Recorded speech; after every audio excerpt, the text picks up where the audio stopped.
Okay, on to part three. So we've talked about what Congress is. We've talked about how bills become laws. We talked about some of those powers that they have, oversight powers, budgetary powers. But now let's talk about how they actually make decisions. We know what they do, but how do they decide what the right thing to do is? So the first thing, and these are simple vocabulary words, they like to show up on quizzes and tests because they're easy to test over. But there's sort of two general ideas when we talk about how people make decisions as a representative, how they do it.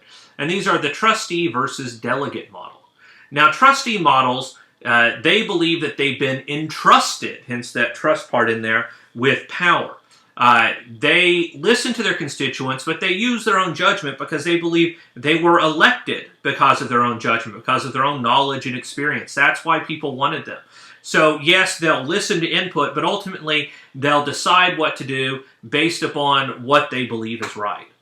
By contrast, delegates believe that they should do what their constituents want. They're only a mouthpiece for the people who elected them.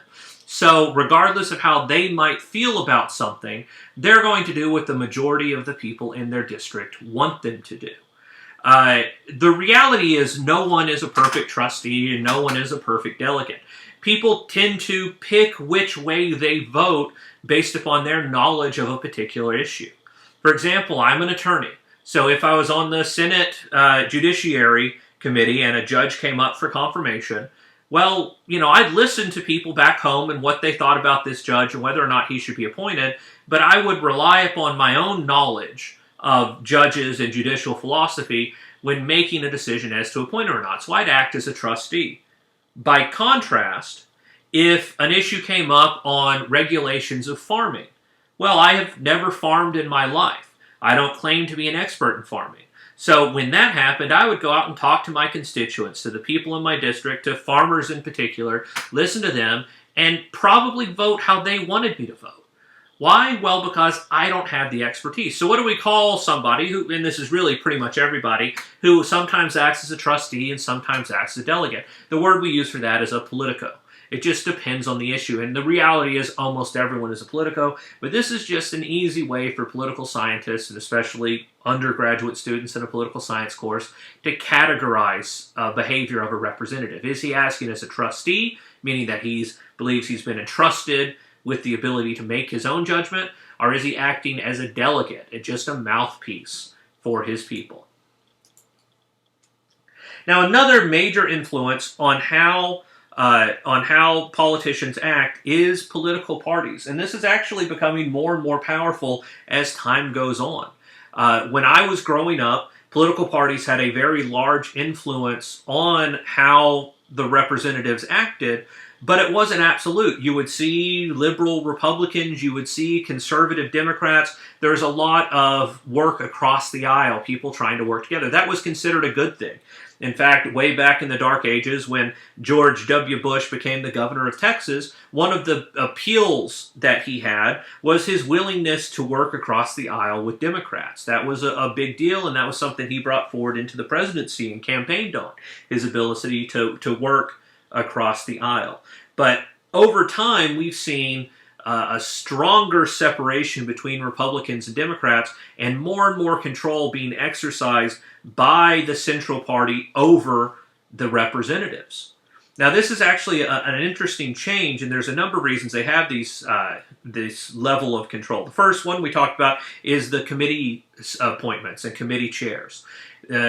Since the leadership in each House and Senate, since they're the ones who appoint who's on the committees, who's the chair of committees, then generally the parties have control over those appointments. So the more your party likes you, the better committees you're going to be on, the higher likelihood you're going to be able to be a chair of one of these committees.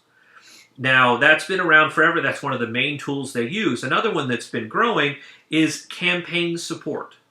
Now, traditionally, if you wanted to raise money in a district, what you needed to know was who in the district had money. And the best people for that were the local parties. So to a large extent, local parties used to have a lot of power.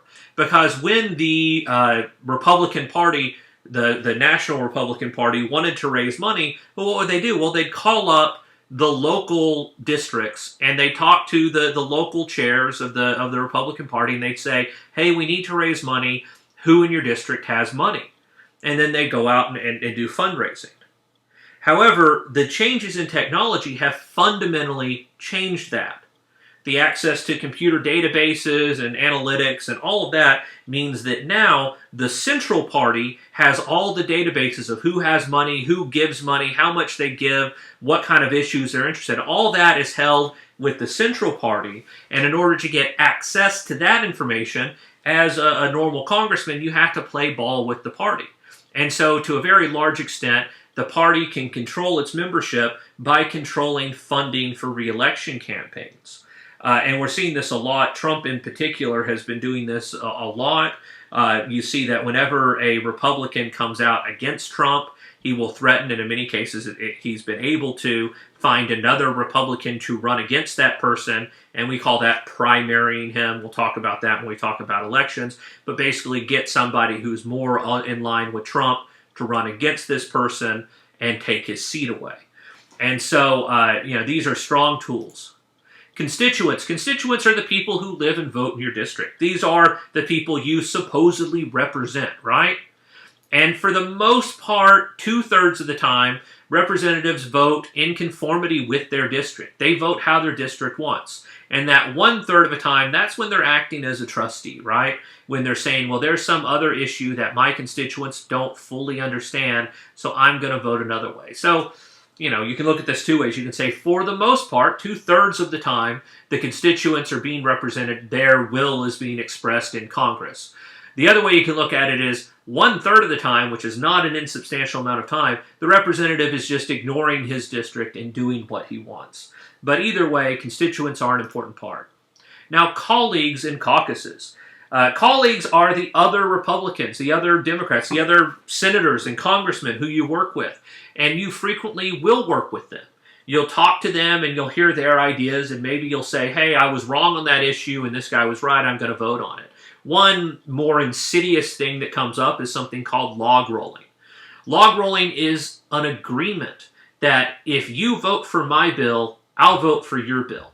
So maybe I don't like your bill, and maybe you don't like my bill, but we want our bills to pass, so I'll give you my vote if you give me your vote. Now, a lot of people, a lot of my students particularly, when they learn about log rolling, I get a couple of groans, because the idea of them basically saying, it sounds sort of like bribery, doesn't it? If you fail in your duty to vote your conscience on your bill, then I'll fail in my duty to vote my conscience in my bill. But it's a very common part of how our Congress actually works.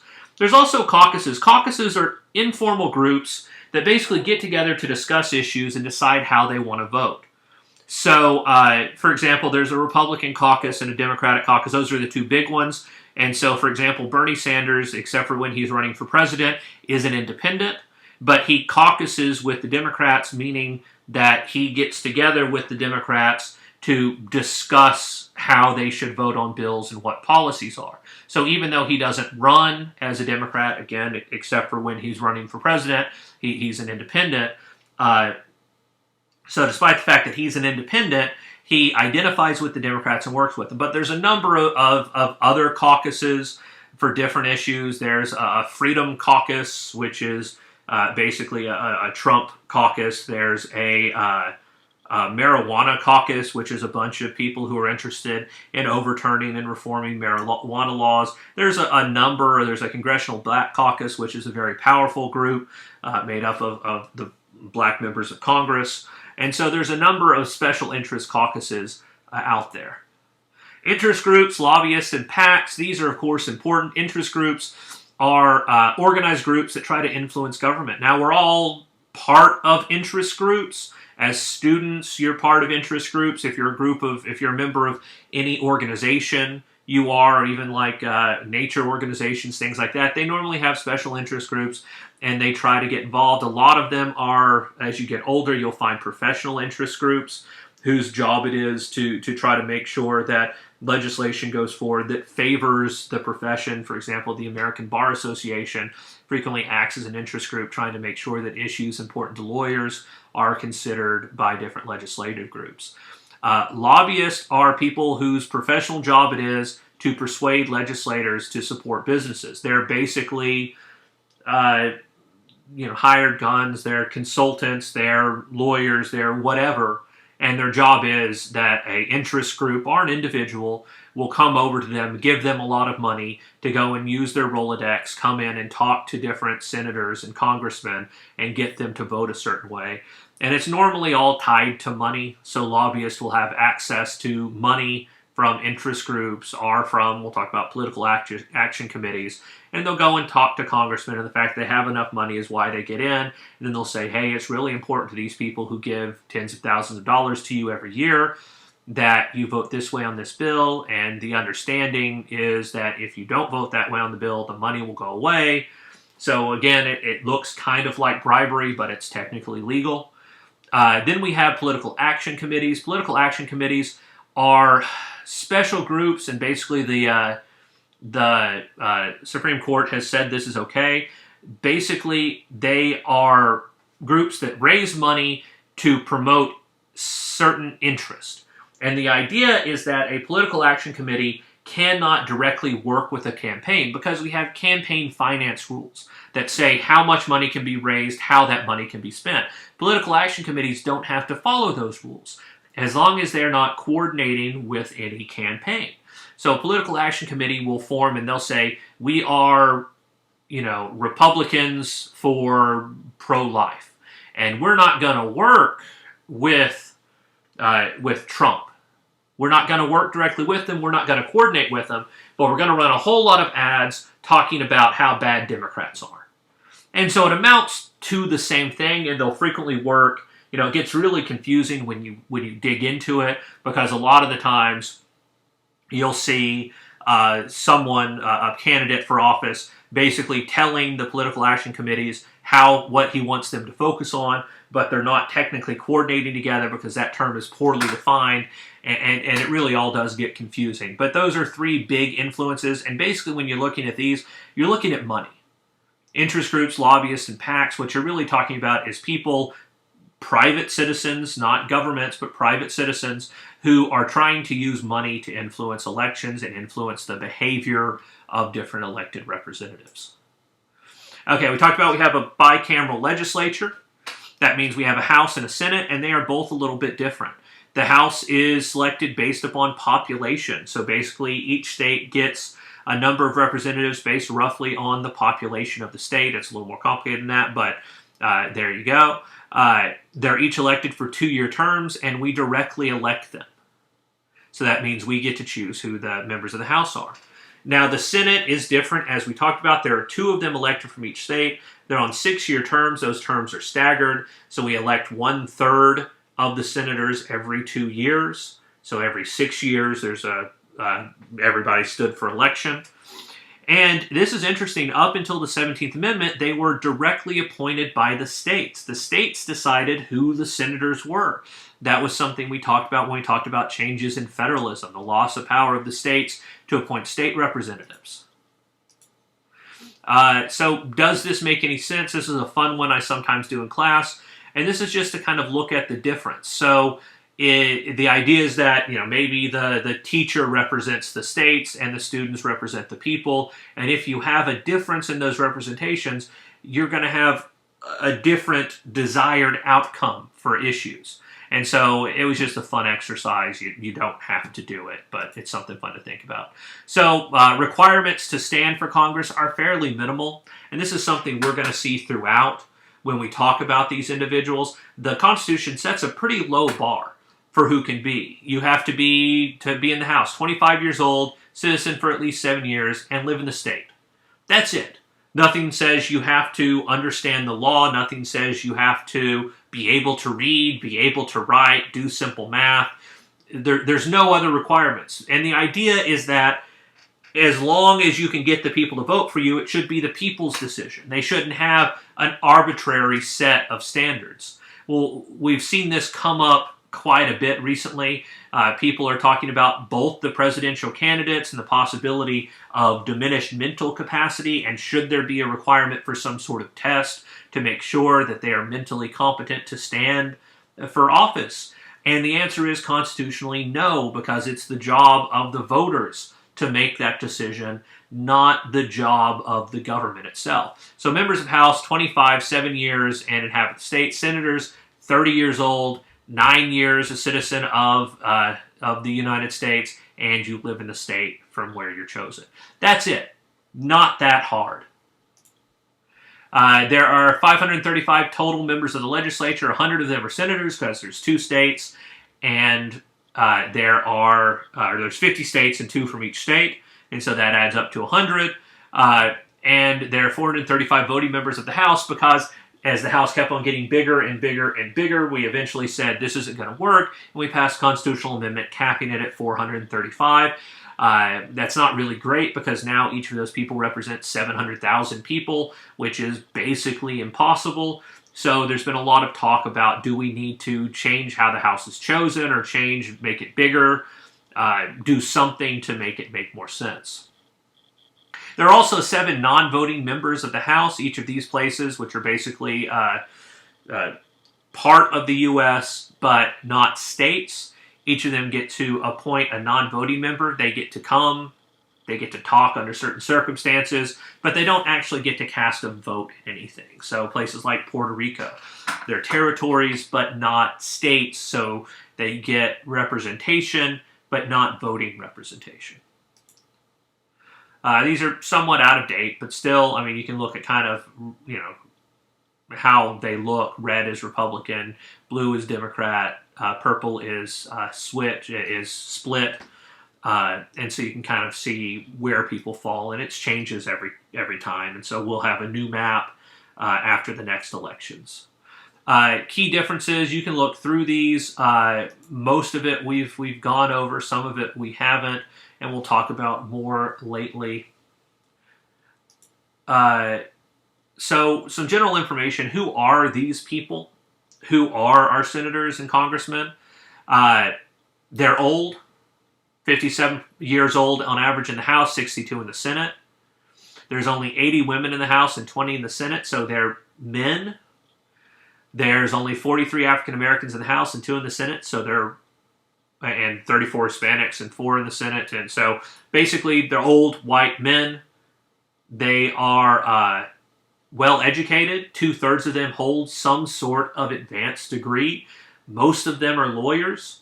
Lawyers have always been a large part of the representation in Congress from the origins, and it really has to do with the fact that lawyers are the people who spend time learning about the law, and so it sort of makes sense they'd be the ones who write it. They're rich. Senate is referred to as the Millionaires Club. Of course, now that's no longer accurate because of inflation. They're now the Billionaires Club. They tend to be more religious than the general population, more outward signs of faith. They are almost all, and this is probably not a surprise, but they are almost all members of one of the 2 political parties. They're more active in political parties. If politicians had a superpower, it would be the power to raise cash. And finally, they're incumbents. We'll talk about that on the next slide. So what are we looking at? So when we look at the House of Representatives and the Senate, what we find are old, white, Christian men who are rich.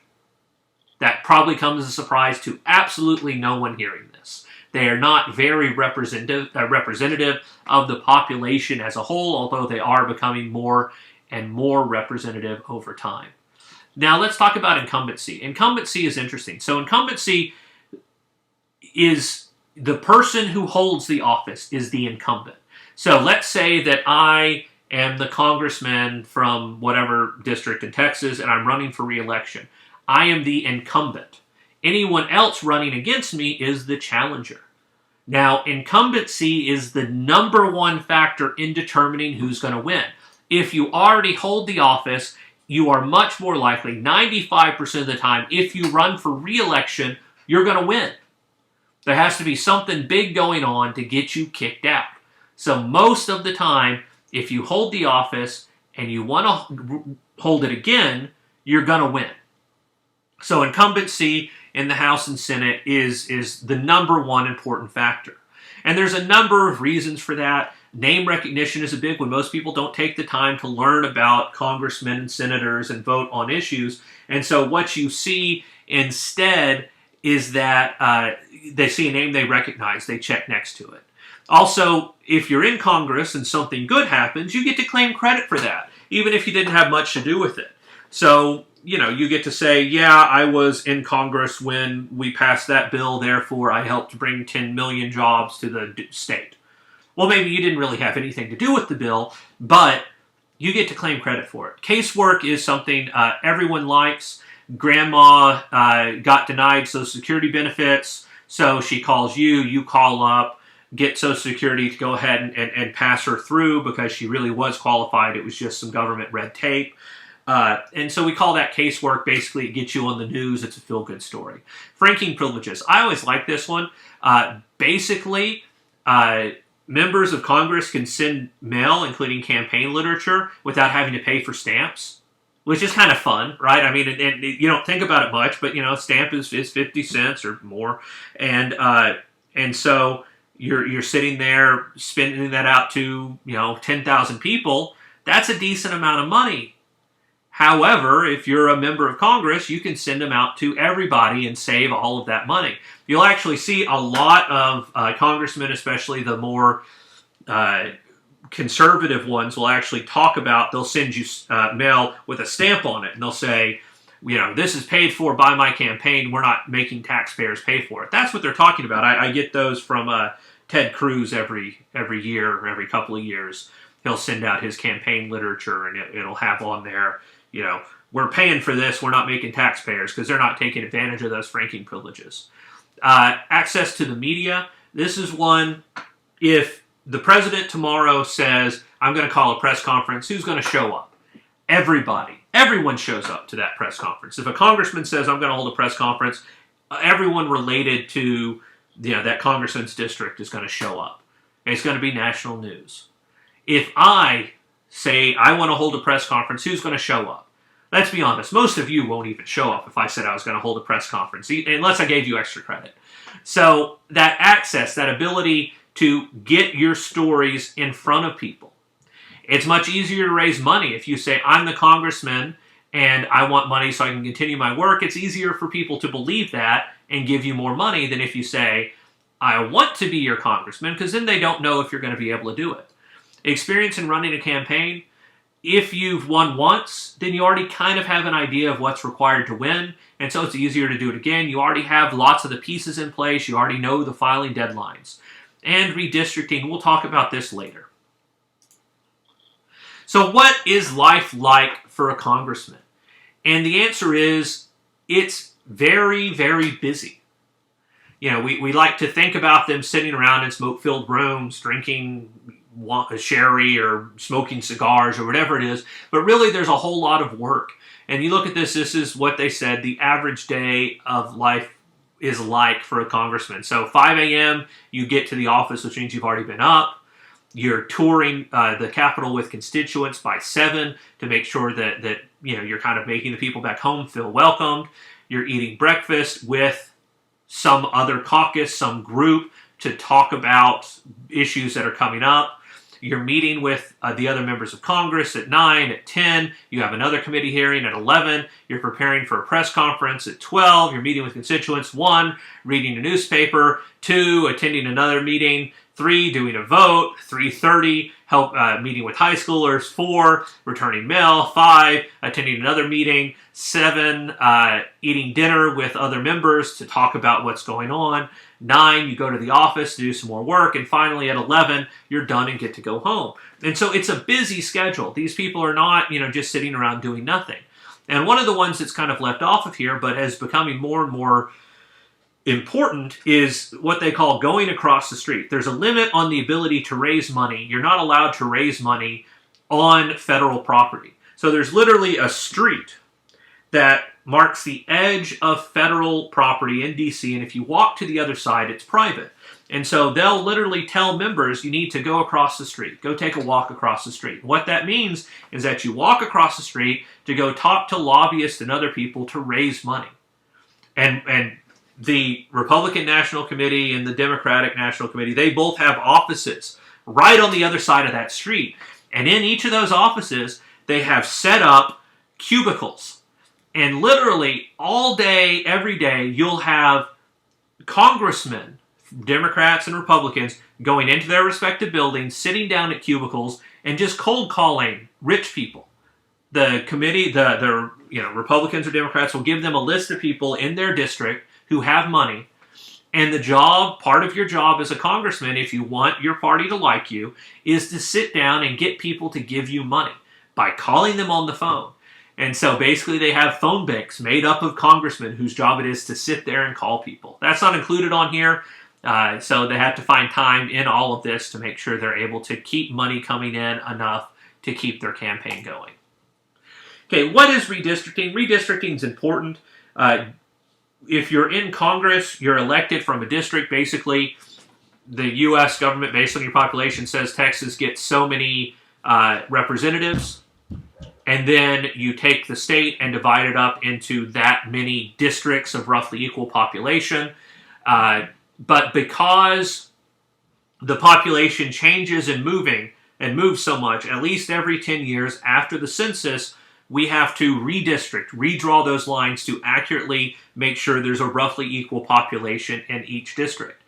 And this is very important. It's required by law, according to the Supreme Court. It's a necessary requirement.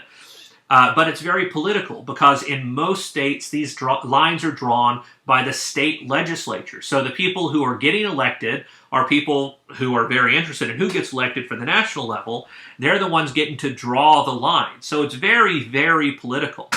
And so they draw lines to favor a particular candidate. We call this gerrymandering. Now, this is one of my favorite lectures. We're going to get to it later, what gerrymandering is in more detail and how it works.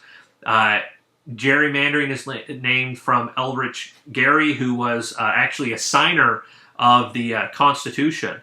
And he drew these funny shapes to make sure his friends always won their districts and to punish his enemies. And somebody made the joke, oh, it looks like a salamander. And then somebody else said, no, it looks like a gerrymander. And that counted as a joke, apparently. But you can see it's alive and well in Texas. You can look at the 35th district. You see that weird squiggle. That's a district. They said, this is who is going to vote for one of our representatives. This long line of people from different counties with different ideals. Because they found out by using math and advanced demographics, they found out that this would make sure that the person they want won. And so that's why they did it. We'll go more into the policies on that later. How they're organized. So the House of Representatives, the head of the House of Representatives is a speaker. The speaker is elected. And actually, this is out of date. I should have updated that, but we'll deal with that later. The Speaker of the House is elected from the membership of the House. Fun story. Technically, the Speaker of the House is elected by the membership of the House, which means that the Speaker of the House has always come from the majority party. They're very powerful. They're third in the line of presidential succession, which means that if the president dies and vice president dies, the Speaker of the House takes over. It's a very, very powerful person, and so it's an office that's very important. The Speaker of the House is chosen by the House. Theoretically, they could choose anyone, and this is actually an interesting one. It's never happened, but the last time, and you'll see here, I did notice that I hadn't updated this. The Speaker of the House, Paul Ryan, he decided to leave Congress. And so the Republicans were trying to figure out who they wanted to put in his place. This was before the Democrats won control of the House. And so they actually talked about bringing back Newt Gingrich. He had been a very active Republican years ago, was no longer in the House, but he sort of said, hey, why don't you bring me in? Because technically, it doesn't say in the Constitution the Speaker has to be a member of the House. So they could theoretically choose someone outside. Of course, they didn't. They never have. So the Speaker is in charge. They're the leader. And then each party has a majority leader. The majority leader's job is to lead their party. Minority leader, same for the minority. Then they have somebody called the minority whip. I always like this. The whip, it's literally a reference to fox hunting in England. And the whipper-in was the person whose job it was to run around with the dogs and make sure they were going the right way. And so the whip's job is to make sure that everyone in the party is voting the right way. So they're going around kind of threatening their own party membership, offering rewards to their own party membership, trying to keep people in line. Then the conference, as we talked about, that's where everybody gets together. And then the under committees. And you see there's the same for the House and the Senate, or the majority and minority party right now. In the House, the Democrats are the majority, the Republicans are the minority. Now, in the Senate, it's a little bit different. The Senate is less formal, and fewer members. The members are less frequently on the floor. They like to let people talk. And so technically, the head of the Senate technically is the Vice President of the United States. However, the first Vice President, this was quickly established, Adams was our first Vice President under Washington as the President.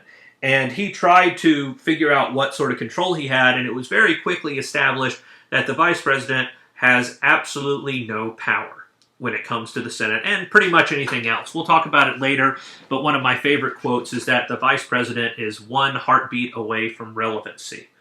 Basically, they are one of the most important political figures in the country, and they have very few actual job duties, unless the president dies, and then they're responsible for everything.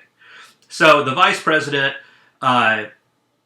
he's technically the head of the Senate. He can cast a tie-breaking vote, but most of the time he doesn't go to the Senate. That's not a good use of his time. Most of the time he's going to funerals for people that are not important enough for the president to show up for. So the Vice President doesn't tend to spend time in the Senate, so they have the President pro tempore, the pro tem President. Normally the longest-serving member of the Senate will serve in that role, and they basically are supposed to sit in the front of the chamber, bang the gavel. They don't do that either. When there is a requirement for somebody to sit in the front, they'll normally make the most junior member of the Senate do it, because the actual important members of the Senate are out in the hallways making deals. And so, because of the different structure, whereas in the House of Representatives, the Speaker is fundamentally important, in the Senate, the person who sits up at the big podium is completely unimportant. Now, what is important then are the majority and minority leaders. These are the leaders of their respective parties. And their job is to make sure that their party is doing what the party wants them to do. And so this is where the real power is found in the Senate. The majority leader and minority leader, similarly, they have whips and so on and so forth. I will update this for the slides that I actually post online. So it is not Paul Ryan anymore. He left. I did not notice that I had pulled an old slide for that. So the House is more formal than the Senate, and of course that makes sense because there are so many rules. There's one important one that's come back, the hazard rule. Basically, it's one that used to happen, and it's come back under the Republicans. Basically, the Republicans will not pass any bill unless a majority of the Republicans agree to it. So, Republicans make up when they're in charge, they'll make up, 51% of the House, and 49% will be Democrats. So it's very possible that if a bill came up, 49% of the Democrats, or 49% would vote for it as Democrats, and then 2% would vote for it as Republicans, and then the bill would pass, right? Well, the Republicans don't want that to happen. They want only bills that Republicans support to pass. So they have this hazard rule, which says basically only if a majority of the majority party agrees to it will they let a bill go forward. So what that means is that when Republicans are in charge, and this rule is in effect, of the 51% of the House that is Republicans, 51% of that 51% have to agree with that bill before it can even be considered by the full group. There's a lot of questions as to if that's a good idea or not. And again, I need to change these around. I pulled an old one, and some things have changed in the Senate a little bit. Okay, folkways. Because the Senate is so informal, they don't have a number of formal rules determining how senators should behave, but they have a number of informal rules, sort of guides for what they expect senators to do so that we can all work together. These are called folkways. Apprenticeship is one of the first ones. This is the idea that when you first start out in the Senate, there's so much to learn that you should really be an apprentice. You should be seen but not heard. You should listen to what other people are doing, learn from their example, learn how you're supposed to talk, how you're supposed to act, and really spend that first year getting the ropes before you start jumping up in front of people and talking. You should also do a lot of legislative work. The idea of the Senate has traditionally been that everyone's working together. It's not like the House where there's a bunch of squabbling. The Senate is supposed to be more professional. And so you're not supposed to always be seeking the spotlight. Instead, you're supposed to be doing your hard work outside of the spotlight, making sure things get done. You're also supposed to figure out something that you know that the rest of the Senate doesn't and develop a specialization. Because there's only 100 of you handling everything, it really is good if every member has something they can contribute, some area of law or policy or international relations or whatever it is, where you can really dig in and everyone can trust you to give impartial information about. That's specialization. Courtesy is a big part of it. You are not allowed to insult people on the floor of the Senate. You are all friends, all working together, and so you have to be nice. You have to be courteous the whole time as a senator. This leads to the somewhat ridiculous situation of when somebody acts out, the other senators will frequently insult them by being super courteous. So normally they'll just say, the honorable member from Texas. But when you start acting crazy, they'll be like, the most honorable, respectful, and intelligent member from Texas. And they'll add all of these superlatives to your name to sort of remind you that you're acting stupid. Reciprocity. If somebody does something nice for you, you're supposed to do something nice for them. That's one of the fundamental ideas of the Senate. You're supposed to work together. And institutional patriotism. Every member of the Senate is supposed to act like the Senate is the best, most elite legislative body in the history of the world. Because in many ways it is. And so you're not supposed to badmouth the Senate. You're not supposed to say bad things about the Senate as a senator. You're all supposed to promote the Senate, promote how good it is.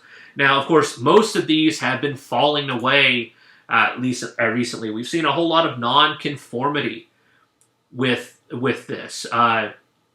And it tends to come from a number of ways. A lot of people who are nonconformers, they're governors, former governors. A lot of the time somebody will be a governor, and then after they're done being a governor, they'll run for the Senate. And most people who have been the chief executive officer of a state don't really think that it's appropriate for them to sit back and say nothing.